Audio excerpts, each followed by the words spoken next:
স্টোরিয়া by Paromita চ্যানেলে আপনাদের সবাইকে সুস্বাগতম। আজকে যে গল্পটি পড়ে শোনাবো তার নাম শান্তি জল, লিখেছেন সমরেশ মজুমদার। শুরু করছি আজকের ছোট গল্প শান্তি জল। তার সুটকেসটা নেওয়ার জন্য হাত বাড়িয়ে অনুপ বলল, দে। না না, ঠিক আছে। 20 বছরের ছোট ভাই দাদার সুটকেস বইতে চাইবে, এটাই স্বাভাবিক। কিন্তু পিতৃবিয়োগের বিজ্ঞাপন শরীরে ধারণ করে থাকলে তাকে কাজটা করতে দেওয়া যায় না। মা কেমন আছে রে? অমিতাভ জিজ্ঞাসা করল। এই সময় যেমন থাকা উচিত, অনুপ নিচু গলায় বলল। রিক্সা স্ট্যান্ডের দিকে যাওয়ার সময় অমিতাভ লক্ষ্য করল সবাই অনুপের দিকে তাকাচ্ছে। একজন কাছে এসে জিজ্ঞাসা করল, কেন? অনুপ চলতে চলতে জবাব দিল, বাবা। যেহেতু অমিতাভর পরনে শার্ট প্যান্ট, পায়ে জুতো, তাই তার দিকে কেউ তাকাচ্ছে না। শোকগ্রস্ত মানুষকে সহানুভূতি দেখানোর জন্য যতটা নয়, তার চেয়ে কৌতূহলের কারণেই সবাই অনুপকে দেখছে বলে মনে হলো অমিতাভর।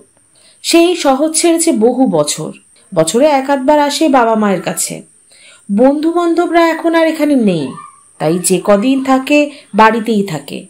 নতুন মানুষের পক্ষে তাকে চেনার কথা নয়, কিন্তু এখন মনে হলো যিনি মারা গিয়েছেন তিনি কেবলই অনুপের বাবা ছিলেন। রিকশায় বসলো ওরা। অনেক বছর পরে শেষ কবে মনে নেই এইভাবে পাশাপাশি রিকশায় বসা। রিকশা চলতে শুরু করলে অমিতাভ চারপাশে তাকালো। অনেক নতুন বাড়ি উঠেছে, দুপাশে আধুনিক দোকান হয়েছে। অনুপ বলল, আমরা রাত 10টা পর্যন্ত অপেক্ষা করেছিলাম। কিন্তু খবর যখন পেয়েছিলাম তখন কোনো ফ্লাইট নেই। সন্ধ্যের ট্রেন ধরলেও পরের দিন এই সময় পৌঁছতাম। অমিতাভ বলল। সেটা ভেবে বডি রাখা হলো না। অনুপ বলল, বডি? অবাক হলো অমিতাভ। বাবার শরীর। সে সময় তোর খোঁজ করছিলেন খুব। অমিতাভ মুখ ঘুরিয়ে নিল। বাবার মৃত্যু সংবাদ টেলিফোনে পেয়ে কিছুক্ষণ ঝুম হয়ে বসেছিল সে। আজ বিকাল 3টে। 600 কিলোমিটার পথ পেরিয়ে মৃত বাবার কাছে পৌঁছতে গেলে 12 ঘন্টা সময় লাগবে। এই মফস্বল শহরে ততটা সময় মৃত শরীর ঠিকঠাক রাখা সম্ভব নয়, তাই দিন 4 পর সে এলো। দাহের পরের দিন এলে যা হতো, আজ আসায় তা অনেকটা ভালোই হয়েছে। কাজকর্ম গুছিয়ে আসতে পেরেছে সে। কিন্তু বাবার মৃত্যু সংবাদ পেয়ে তার একটু কান্না পায়নি। এক ফোঁটা জল চোখ থেকে বেরিয়ে আসেনি। শুধু চারপাশ খুব ফাঁকা লাগছিল, খুব ফাঁকা। অথচ এই মানুষটার সঙ্গে তার অদ্ভুত সম্পর্ক ছিল। উনি তাকে যতটা অপছন্দ করতেন ঠিক ততটাই পছন্দও করতেন। নিজের বন্ধুদের কাছে ছেলের প্রশংসা করতেন, আবার সামনাসামনি হলে ওর গাম্ভীর্য ছিল দেখার মতো। ইংরাজি অনার্স ছেড়ে আর্ট কলেজে ভর্তি হওয়ার খবর পেয়ে এমন ক্ষেপে গিয়েছিলেন যে 1 মাস টাকা পাঠাননি। শেষে মায়ের চেষ্টায় একটু নরম হন। সে সময় ছুটিতে বাড়িতে এলে কথা বলতেন না। তারপর যখন নামি কাগজে চাকরি পেলেছে, শেষ পর্যন্ত আর্ট ডিরেক্টর হয়েও গেল, তখন টেলিফোনে বলেছিলেন, জীবন নিয়ে যারা জুয়া খেলে তাদের অধিকাংশই ফতুর হয়ে যায়। তুমি জিতেছ যখন, জয়টাকে ধরে রেখো। এই বাবা মারা যাওয়ার আগে তার খোঁজ করেছিলেন কেন? কিন্তু কিছু কি বলার ছিল তার? ভদ্রলোক সারা জীবন তার সঙ্গে এত দূরত্ব রেখে গেলেন কেন? আগেকার বাবারা কি এমনই হতেন? গেটের সামনে রিক্সা থামতেই বারান্দায় অতনুকে দেখতে পেল অমিতাভ, টুকুনের স্বামী। তাকে দেখে ঘোষণা করল, দাদা এসে গেছে। ভাড়া মিটিয়ে সুটকেস নিয়ে বাগানে পা রাখল অমিতাভ। অনুপ গেট বন্ধ করছে। এই সময় টুকুন ছুটে এলো, পরনে সাদা শাড়ি। তাকে দেখেই চেঁচিয়ে উঠল মেয়েটা, চেঁচিয়ে কাঁদতে লাগলো। সুটকেস বারান্দায় রেখে বোনের কাঁধে হাত রাখতেই টুকুন তাকে জড়িয়ে ধরে কাঁদতে লাগলো। খুব ছেলেবেলায় সে যখন কলেজের ছুটিতে বাড়ি আসতো তখন তাকে এইভাবে জড়িয়ে ধরত টুকুন। সে কত বছর আগেকার কথা। শোক মানুষদের আচমকা কিরম কাছে এনে দেয়। অমিতাভ বলল, কাঁদিস না। আমি বাবার শেষ সময় থাকতে পারিনি। টুকুন কান্না জড়ানো গলায় বলল, খবর পেয়ে এসেছিলাম, দেখলাম বাবা ঘুমিয়ে আছে। অতনু বলল, সকালেও ফোনে কথা হয়েছিল, তখন বুঝতে পারিনি। আপনি বসুন, অত দূর থেকে এসেছেন। মা কোথায়? ততক্ষণে কান্না সামলে নিয়েছে টুকুন। বলল, মা ঠাকুর ঘরে।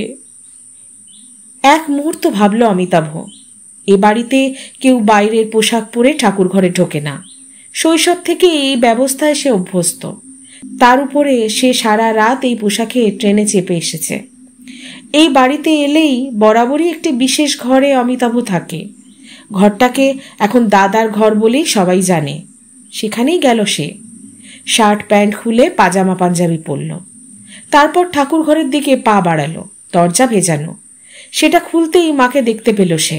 ঘরের মাঝখানে ঠাকুরের আসনের দিকে মাথা করে কম্বলের ওপর শুয়ে আছে মা, চোখ বন্ধ। শোয়ার ভঙ্গিতে এমন একটা অসহায়তা ফুটে উঠেছিল, যা দেখে অমিতাভ কয়েক সেকেন্ড চুপচাপ দাঁড়িয়ে থাকল।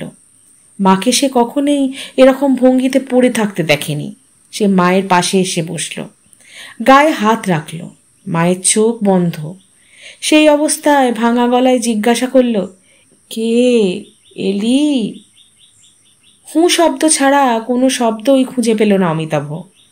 মা নিশ্চয়ই টুকুনের গলা শুনতে পেয়েছে, অথবা টুকুনের স্বামীর চিৎকার ওর কানে গিয়েছে, তাই জেনেছেন যে সে বাড়িতে এসেছে।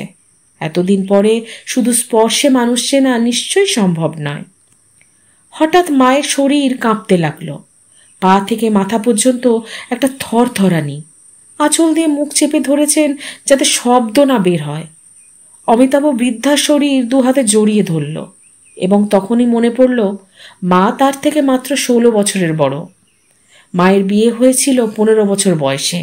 1 বছর পরে প্রথম ছেলের মা হয়েছিলেন, কিন্তু প্রসবের পরে এমন অসুস্থ হয়ে পড়েন যে 3 মাস সন্তানকে বুকের দুধ খাওয়াতে পারেননি।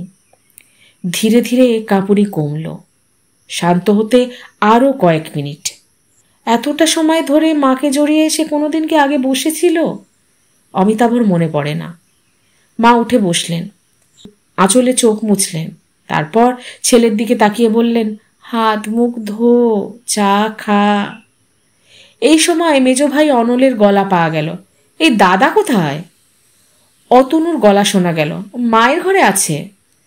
মা বললেন, অনল ঠাকুর মশাইয়ের কাছে গিয়েছিল। তখনই অনলকে দরজায় দেখা গেল। যাক, তুই এসে গেছিস, ভালো হয়েছে। অমিতাভ দেখল অনলও অনুপের মতো কাছা ধারণ করেছে। মায়ের শরীর থেকে হাত সরালো অমিতাভ। অনল বলল, এই তুই পাঞ্জাবি ছেড়ে ফেল, আমি এইসব তোর জন্য ঘরে পাঠিয়ে দিচ্ছি। কেন? অমিতাভ জিজ্ঞাসা করল। কেন মানে? বাবা মারা গিয়েছেন, এখন অসৌচ, এসব পড়তে হয়। তুই জেনে শুনে প্রশ্ন করছিস। অনল বিস্মিত। ওগুলো না পড়লে কি শোক দেখানো যাবে না? লোকে কি শোক দেখানোর জন্য পড়ে? কেন পড়ে আমি জানি না, তবে তোর বা অনুপের চেয়ে আমার মনে বাবার মৃত্যু কম কষ্ট এনে দেয়নি। অমিতাভ বলল। মা হাত তুললেন। থাক, ও যখন মুখাগ্নির সময় ওখানে ছিল না, তখন ওসব যদি ওর পড়তে ইচ্ছা না করে তখন পড়ার দরকার নেই। অনল কাঁধ নাচালো। এই শহরের বিখ্যাত উকিল সে। মায়ের কথার ওপর আর কথা বাড়াতে চাইল না। বলল, ঠাকুরমশাই লিস্ট দিয়ে দিয়েছেন, শ্রাদ্ধের কার্ড ছাপা হয়ে গিয়েছে, তুমি একটু সময় দিলে ভালো হয় মা। মা মাথা নাড়তেই অনল চলে গেল। অমিতাভ বলল, ও আমাকে ভুল বুঝলো মা, শুধু পড়তে হয় বলে ওসব পড়ব কেন? আগে তো 1 মাসের পর শ্রাদ্ধ হতো, এখন হয়? বিয়ের দিন বরকনেকে নির্জল উপোস করতে হতো, এখন কেউ করে? মা চুপ করে থাকলেন। অমিতাভ বলল, আমি এসব মেনে নিতে পারি না, তবে তুমি যদি বলো তাহলে ইচ্ছার বিরুদ্ধে আমি মেনে নেব। তোমার জন্য আমাকে মানতে হবে। মা মাথা নাড়লেন। ছেলের হাতে হাত রেখে বললেন, তোর যেটা ভালো লাগে তুই তাই কর, যা হাত পা ধুয়ে নে। 2 ভাই হব্বিসি করেছে। গোত্রান্তরিত হওয়ার সুবাদে টুকুন 3 দিনে বাবার প্রতি শ্রদ্ধা জানিয়ে নিয়েছে। একই বাবা মায়ের পুরুষ সন্তান আর নারী সন্তানের মধ্যে শোকের বা শ্রদ্ধার এই হেরফের হবে কেন তা নিয়ে প্রশ্ন তোলা যেত। তুলে লাভ হবে না বলে মুখ খুলল না অমিতাভ। অমিতাভ সাদামাটা নিরামিষ খেলো অতনুর সঙ্গে। দুপুরে মায়ের ঘরে বসে অনল লিস্ট তৈরি করছিল। শ্রাদ্ধের কার্ড যাদের পাঠাতে হবে তাদের নামের লিস্ট। মায়ের জানা নাম লিখে নিয়ে সে অমিতাভর দিকে তাকালো। দাদা, তুই কাকে বলবি বল। আমার কাউকে বলার নেই, অমিতাভ বলল। তো শ্বশুর বাড়িতে তো পাঠাতে হবে। ওরা জানে, পাঠাবার দরকার নেই। বন্ধু বান্ধব? আশ্চর্য, বন্ধুরা কলকাতায় থাকে, খামোকা পাঠাতে যাব কেন? অনল বলল, আসলে এটা একটা নোটিফিকেশন, সবাই জানতে পারবে বাবা আর ইহজগতে নেই, সেই জন্যই। এটা আমাদের শাস্ত্রে লেখা আছে নাকি? না, তবে এটা একটা রীতি, প্রথা। আমার দরকার নেই। বিয়ের আগে নেমন্তন্ন করার সময় বাবা আমাকে জিজ্ঞাসা করেছিলেন কটা কার্ড আমার দরকার। একই ব্যাপার হয়ে যাচ্ছে না? হাসল অমিতাভ। এই সময় টুকুন দৌড়ে এলো বারান্দা থেকে। কমল কাকু এসেছেন। অনল বলল, সর্বনাশ। সর্বনাশ কেন? অমিতাভ জিজ্ঞাসা করল। আরে ছিদ্র সন্ধানী মানুষ, তোকে এই অবস্থায় দেখলে শহরময় কেচ্ছা করে বেড়াবে। দাদা প্লিজ তুই ঘরে চলে যা, অনল বলল। অনুপ এতক্ষণ চুপচাপ ছিল। বলল, দাদা মিছিমিছি সমস্যা তৈরি করে কি লাভ? আমরা মেনে নিয়েছি বলে তার বাইরের লোক মানবে না। অতনু বলল, কথাটা কিন্তু ঠিক। বাইরে থেকে ভদ্রলোকের গলা ভেসে এলো, কই হে তোমরা? অনল! অমিতাভ মায়ের দিকে তাকালো। মায়ের মুখে অস্বস্তি। তর্ক করা যেত, যুক্তি দিয়ে বোঝাতে পারত, কিন্তু তা না করে অমিতাভ উঠল, নিজের ঘরে গিয়ে দরজা ভেজিয়ে দিল। ভেজানো দরজা সত্ত্বেও কমল কাকুর গলা শোনা যাচ্ছিল। ও, তোমরা সব এক জায়গায়? কার লেখা হচ্ছে বুঝি? ভালো ভালো। এই শোনো, আমি কয়েকটা নাম দিয়ে দেবো, কিন্তু বৌদি, বড় ছেলে কোথায়? বাবা মারা গেল আর সে এখনো কলকাতায় বসে আছে? এ তো ভালো কথা নয়। কলকাতায় থাকবে কেন, ও এসেছে। মায়ের গলা। এসেছে? বাহ, তা কোথায় সে? একবার ডাকো। অনল বলল, দাদা একটু বেরিয়েছে। হ্যাঁ, নামগুলো লেখো। এদের দাদা খুব পছন্দ করতেন। আর হ্যাঁ, শ্মশান যাত্রীদের তো বলবেই। আমাদের মিউনিসিপ্যালিটির চেয়ারম্যানকেও নেমন্তন্ন করে এসো, লেখো। অমিতাভ খাটে শুয়ে পড়ল।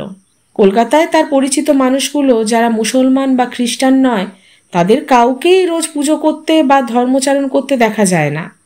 তাদের অনেকেই দুর্গাপুজোর সময় বাইরে বেড়াতে যায়। কলকাতায় থাকলে মণ্ডপে না গিয়ে বাড়িতে ফুর্তি করে। ধর্মের সঙ্গে তাদের বিন্দু মাত্র যোগাযোগ নেই। বেশিরভাগ মানুষের বাড়িতে ঠাকুর দেবতার ছবিও নেই। অথচ বাবা মা মারা গেলেই গালে দাড়ি রেখে পায়ে হাওয়াই চটি পরে কাছা নেয়। শ্রাদ্ধ চুকতে চুকতে ভাই ভাইয়ের বিরুদ্ধে সম্পত্তির মালিকানা নিয়ে মামলা ঠুকতে উকিলের কাছে দৌড়য়।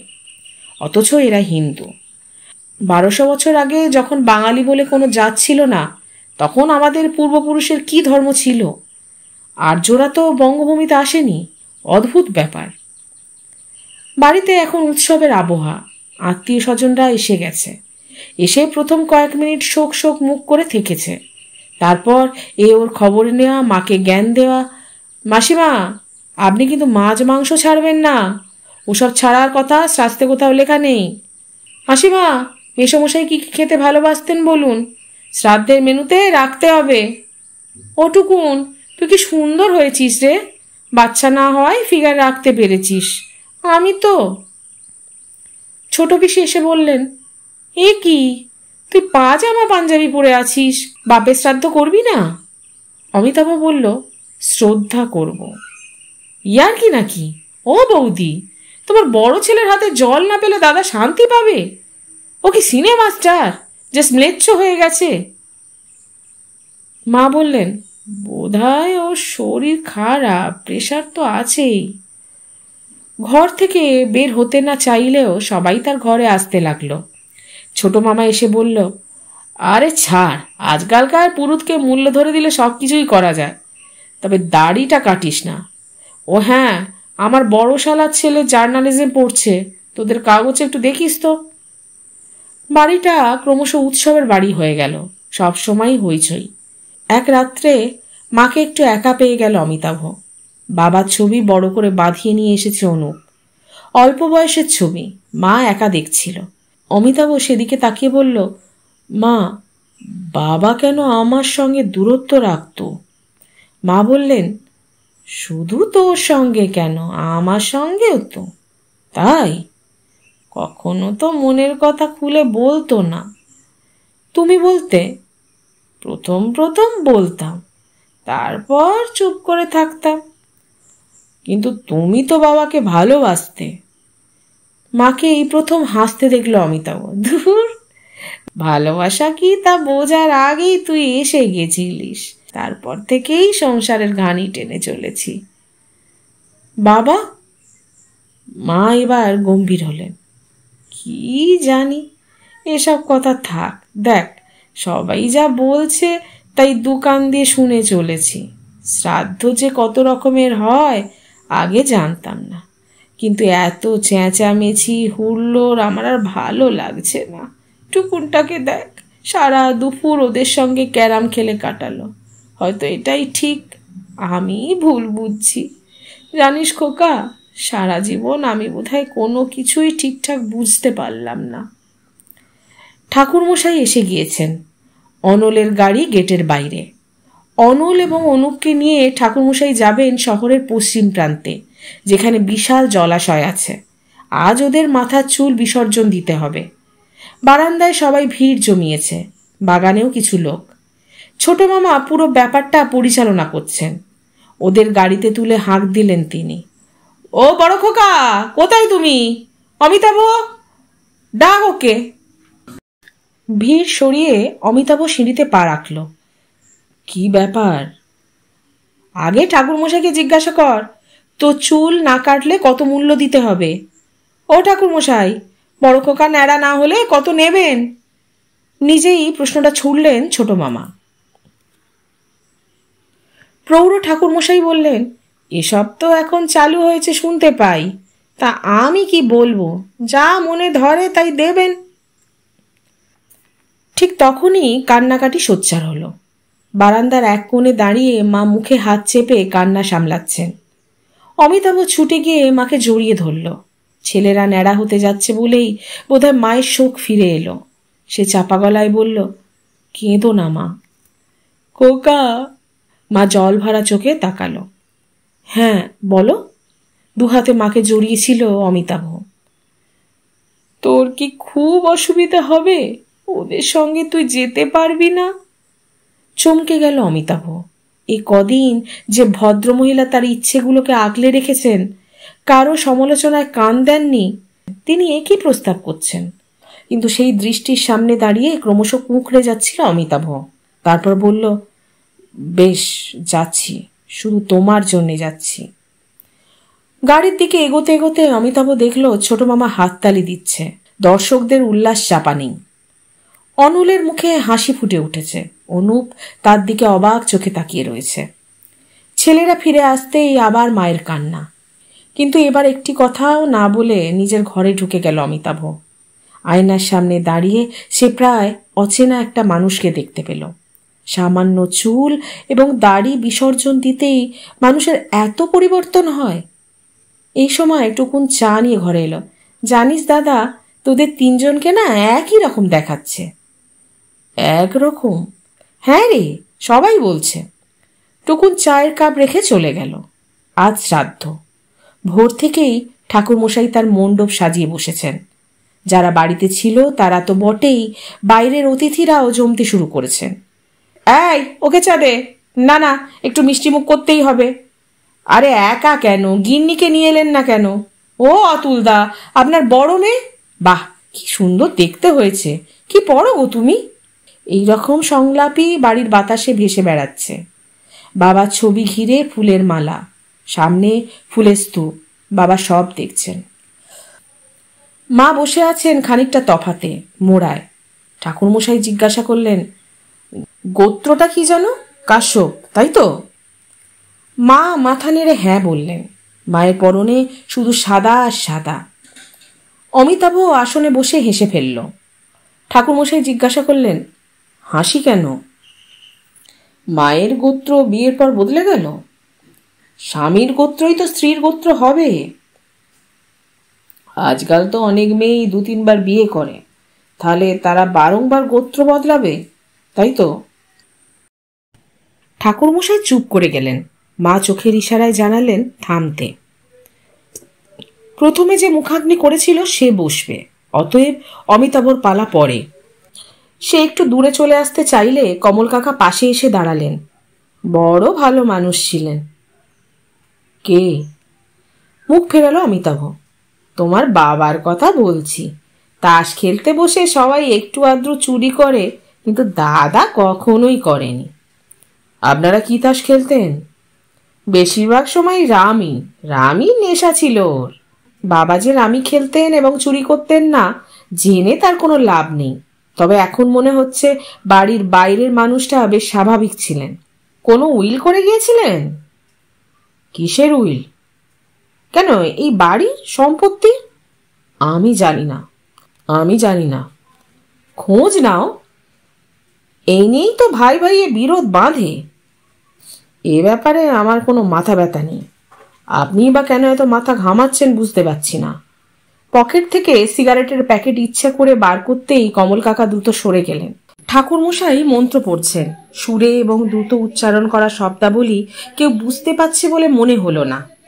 আসনে বসে ঠাকুরমশাই যা যা করতে বলছেন তাই সে করে যাচ্ছিল।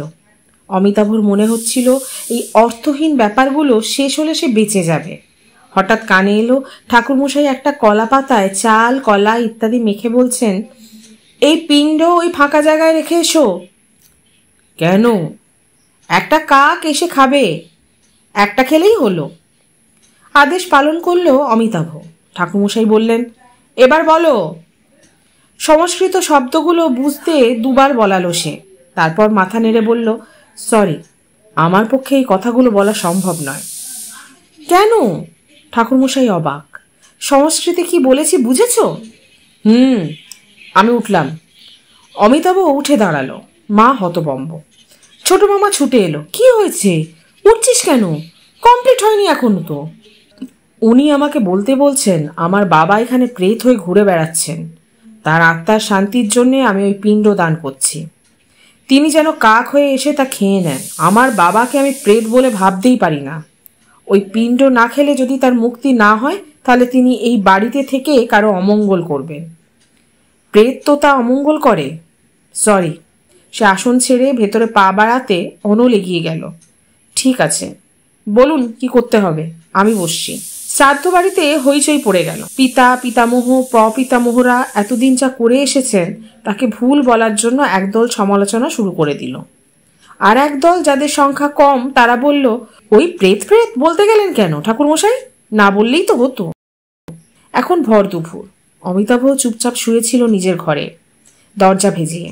নিজেকে দলছুট বলে মনে হচ্ছিল অমিতাভর। শ্রাদ্ধ চুকে যাওয়ার পর ওইদিকে খাওয়া দাওয়ার উৎসব চলছে।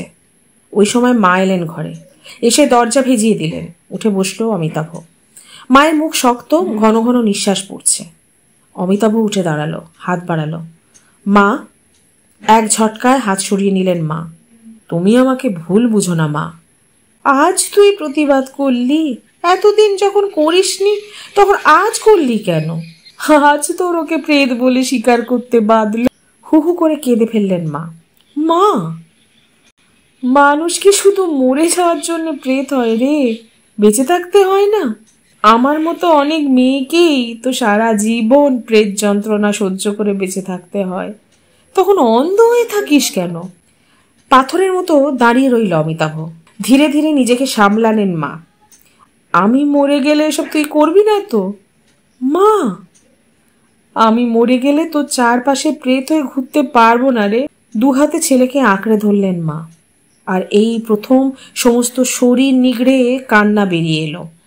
প্রচন্ড জোরে কেঁদে উঠল অমিতাভ। এতক্ষণ আপনারা শুনছিলেন সমরেশ মজুমদারের লেখা ছোট গল্প শান্তিজল। কেমন লাগলো আপনাদের লিখে জানান আমাদের কমেন্ট বক্সে। আর হ্যাঁ, যারা আমার চ্যানেলে নতুন তারা প্লিজ আমার চ্যানেলটিকে সাবস্ক্রাইব করুন আমাদের উৎসাহিত করার জন্য। ভালো থাকুন, সঙ্গে থাকুন।